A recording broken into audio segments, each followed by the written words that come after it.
Imami I xhamisë dhe vozitësi I autobusit.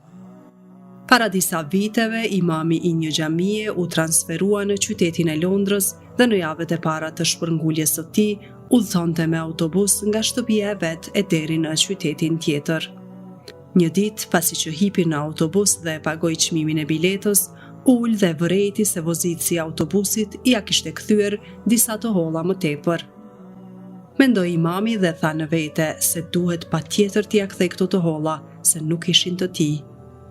Edhe një herë mendoi me vete dhe vendosi që më mirë të harroj këtë çështje dhe të mos ia kthej të hollat, sepse ato ishin pak dhe askujt nuk do t'i interesoj për to, e sidomos kur dihet se kompanitë e udhëtimit marrin shumë të holla nga shitja e biletave.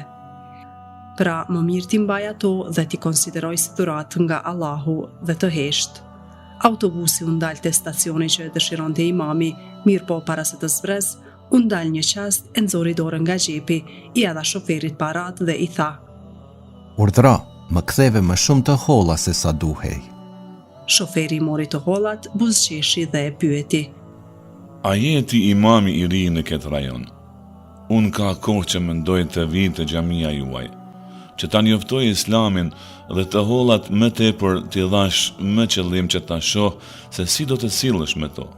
Imami kur zbriti nga autobusi ndjeu dobësi në këmbët e tij dhe vetëm sa nuk u rrëzua për toke, por fatmirësisht u mbajt për shtyllën më të afërt që e kishte. Shikoi ka qielli dhe u lut duke qarë: "O Zot, për pak sa nuk e shita Islamin për disa të holla." Të dashur miq, qëllimi I rrëfimit është që të përqoj vedisim deri tek ne për veprat tona, sepse asnjëherë nuk I shohim mendimet dhe qëndrimet e të tjerëve për atë që e veprojmë. Kjo është arsyeja që duhet të na stimuloj të jemi të vetëdijshëm dhe të kujdesshëm dhe të jemi të sinqert në to, sepse nuk e dim se kush I përcjell sjelljet tona, e pastaj mundet që njerëzit e në veçanti jo besimtarët të gjykojnë mbi ne si musliman në përgjithësi, e jo si individ, apo të gjykojnë mbi Islamin si fe.